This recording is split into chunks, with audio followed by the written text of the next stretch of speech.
Hey all, hope you are doing well. We're going to be starting off today and pick up right where we left off last chapter. So we're going to be entering chapter 11 now. So while in chapter 10 we discussed how do we measure an economy, now we're going to talk about how we measure the cost of living.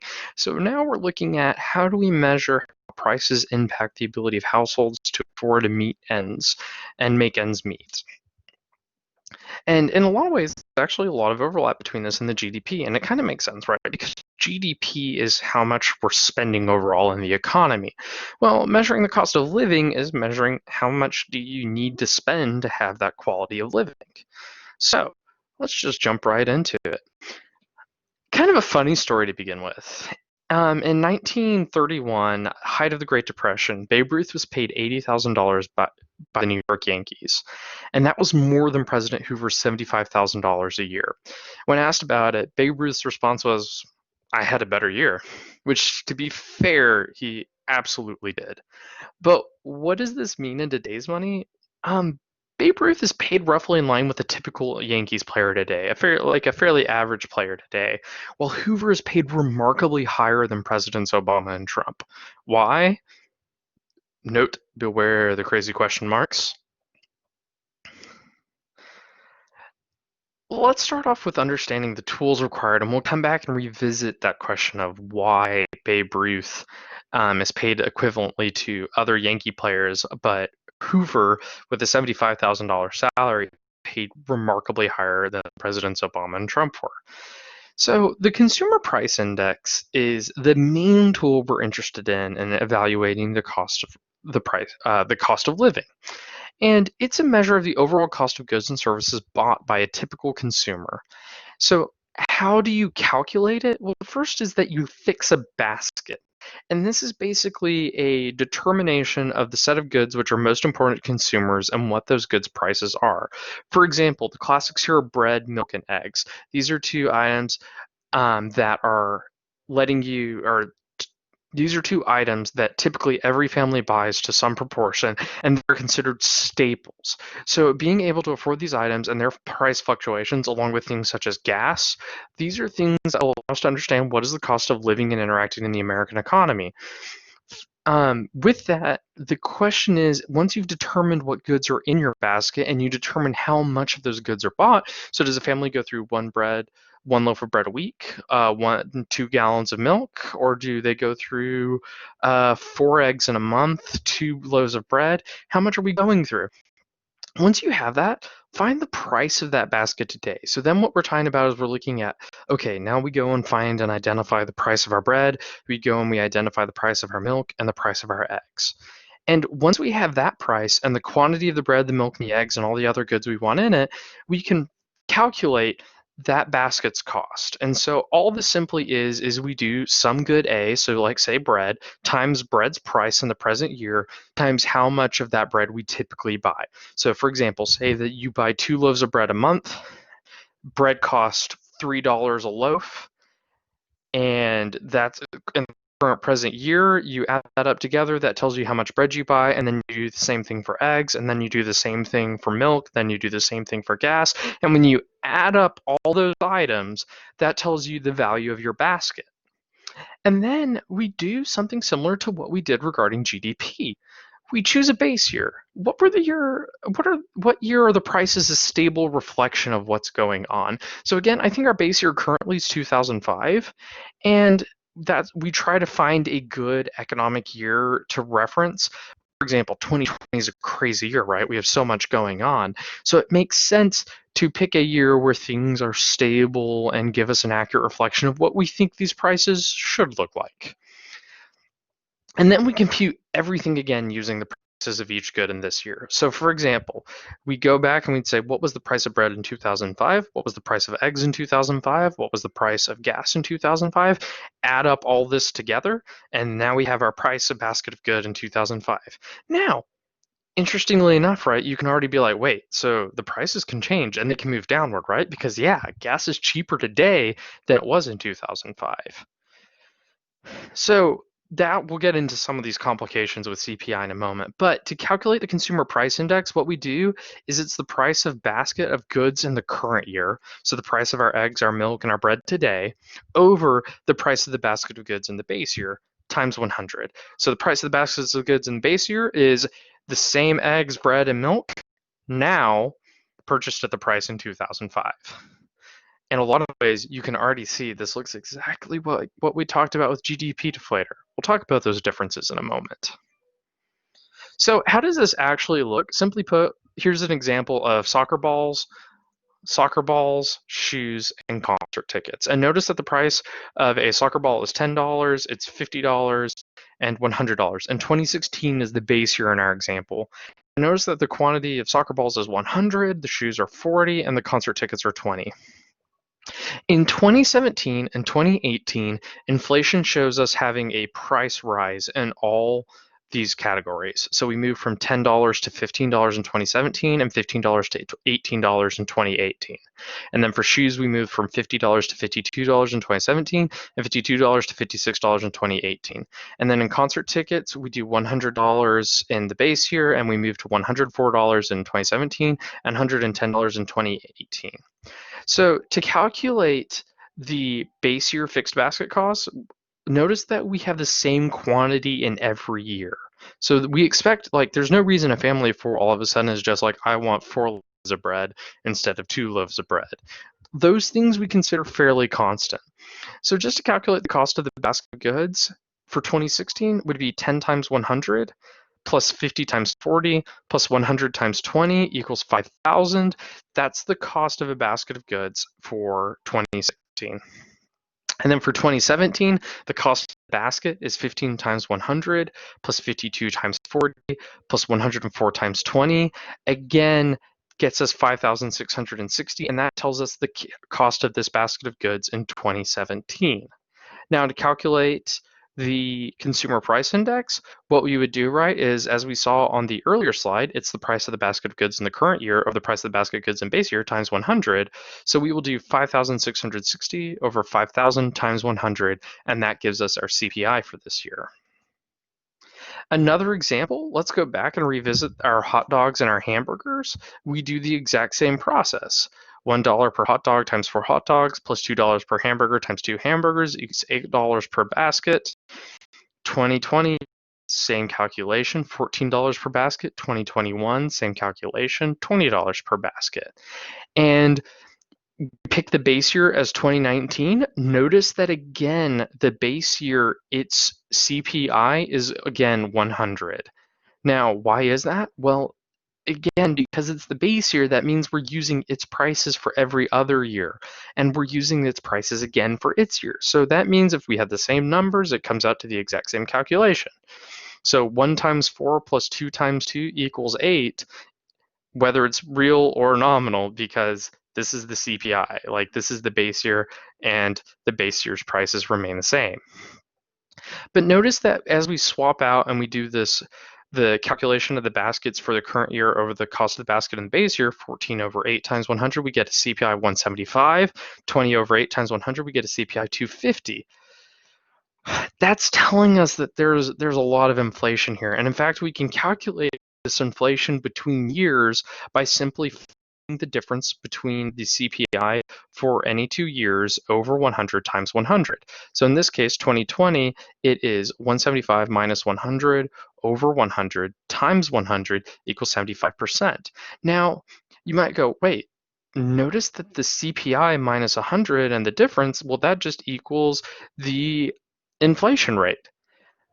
That is specific to the base year. The CPI tells us is the number over the base year's 100, that's actually the inflation rate. So if the year is 2020 and it's 175, that tells us it's 75% over the base year. Meanwhile, for 2021 at 250, that tells us it's 150% over the baseline. But if we want to calculate the inflation rate between a different year than the base year, say 2020 to 2021, we would find the difference between 250 minus 175 over, again, the year we're curious what we're growing from, so 175. So 2021 minus 2020's CPI over 2020 CPI. And then we multiply 100 equals 43%. So again, we're interested in the difference between the present year, or the year we're considering what the growth was from, minus the previous year over that previous year's CPI. And this will give us our inflation rate. So the inflation rate from 2019 to 2020, significant, 75%. From 2020 to 2021, still significant, but technically a reduction in rate. Now again, the inflation rate is basically just telling us the percentage change in the price index from the preceding year. And we can compute that inflation rate by doing the CPI of year 2 minus the CPI of year 1 over the CPI of year 1 times 100. And you calculate the difference in CPI between the years 2. Again, just divide that difference, multiply the number by 100. Similarly, we have a producer price index, and that's a measure of the cost of a basket of goods and services bought by firms. It's the CPI, but for producers. So this is basically what is the cost of the factors of production, right? Because producers are also buying, and producers, though they're not interested in goods and services, they're interested in their factors of production. And so that's what the producer price index is useful for. It's interesting because it tells us how to expect what will happen in supply markets, but not necessarily what will happen to consumer spending. So there's a couple of problems with measuring the cost of living. Significantly, we're interested in, significantly, there's a few issues. First off, we have substitution bias, which is when prices change over time, they don't necessarily change proportionally. Some prices rise more than others, and consumers' taste and preferences shift. So I mentioned earlier that gas prices are something that are very significant and affect us and are a part of the CPI, but their prices have gone down fairly dramatically from where they were in 2005. That's part of the substitution bias, is if we don't change the prices too much from the year, we don't know how much more gas people are consuming. We don't know, and we don't fully account for how much price has gone down in that case. The simple example, though, because this is kind of a weird concept, is pears and apples. So let's just say most people prefer apples to pears. So apples price is higher than pears. Right? So we have a higher demand for apples. Apples are more expensive than pears. But the thing is, because apples are more expensive than pears, over time, people shift their preferences to pears because it's cheaper, which increases the price of pears, increases because of the increasing consumption of pears, which decreases the price of apples because of the decreased consumption of apples. So like, if we focused on apples in our basket, the fact apples are now being replaced by pears, and the fact pears prices are going up, it makes it a little tricky to keep up with how prices are affecting the household. Now, the basket is more rigid, so it doesn't capture this shift, and so we distort how individuals are actually being affected by inflation. Another issue is the introduction of new goods. Taste and preferences change over time, and when new goods are introduced, in some sense, individuals are wealthier and better off than before. And this is basically an assumption that just having more options means you're better off. So think about all the different burger stores around campus. It's better to have those options than just have one. Also think of laptops. Over time, they've become more advanced, increased in quality and complication, while actually becoming relatively more affordable. So while a laptop is a big component of what people need, it's hard to adjust for the fact that laptops are significantly more powerful today than they were in 2005. This gets us into revisiting another concept we talked about. So we talked about GDP deflator last chapter, and now we're talking about CPI. And if you look at it, right, the process for calculating them is the exact same. You took the real GDP over the nominal GDP times 100, and you took the real GDP minus the nominal GDP over the nominal GDP times 100, and that was your GDP deflator. And then the CPI was the CPI for year 2 minus the CPI for year 1 over the CPI for year 1 times 100. So the math was the exact same. So what is the difference? The difference is that the GDP deflator is interested in adjusting for the prices of what a country purchases, while the CPI adjusts for the prices consumers actually purchase. What we mean is the GDP is looking at the country in its entirety and all its markets, while the CPI specifically looks at the prices that affect individuals and households. So, for example, the US exports engineering expertise abroad. That's a part of our production, but you and I aren't consuming it. Instead, what matters to us is, again, things like the price of gas. Whoop, skipped one too much there. There we go. So, if the CPI is flawed, can we correct for it? Well, there's a few things we can do to correct for effects of inflation. How much did Coca-Cola in 1930 really cost? It's a simple formula. We do the price today equals the amount in 1930 dollars times CPI today over CPI in 1930. Again, simple math there, right? So let's just say a Coca-Cola cost a quarter. It'd be 25 cents times the CPI today over the CPI in 1930. That tells us how much Coca-Cola in 1930 should be today. Indexation, this is an automatic correction by law or contract for a dollar amount, and that accounts for the effects of inflation. So, for example, long-term contracts do this, particularly between unions and firms. Government contracts also include partial or complete indexation of wages to CPI. This is a big feature of the trucking industry where we have a lot of unions. They adjust and demand that their wages adjust with inflation over time. Typically, this is known as a cost of living adjustment, or COLA.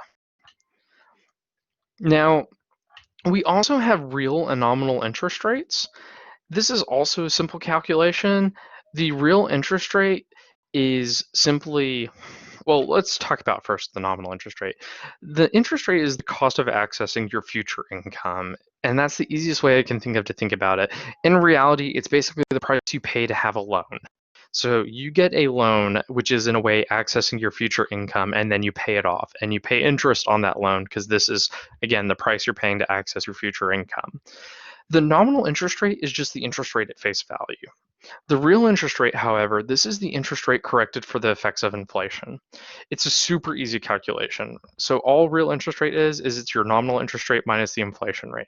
So if your nominal interest rate is 5% and your inflation rate is 1.5%, the real interest rate is just 3.5%. A little more complicated, but I think this is good practice. Consider a sequential question. And what I mean by a sequential question is calculate the CPI of a practice basket of goods. Then calculate the inflation rate between 2 years. And then just say, given a nominal interest rate, calculate the inflation rate. Or calculate the real interest rate. What this process allows you to do is it allows you to start piecing together how these different variables and calculations are interacting with one another and what they're telling us about each other. And so that is just a good way to practice and get oriented around the concept of consumer price index and also how we adjust for price inflation over time and the cost of living. You don't have to do this. I'm not going to do this to you, but I do think it is good practice to think through how all these variables are interacting with one another. But that leaves us complete for today. That's covered everything I have prepared for you. In our next chapter, we're going to get into production and growth. And that's kind of an exciting chapter because this really starts getting us to, well, if cost of price of living is going up, well, how do we pay off this stuff? And a lot of it comes from how productive and how much is our economy growing. So until next time, folks, take care. See y'all around.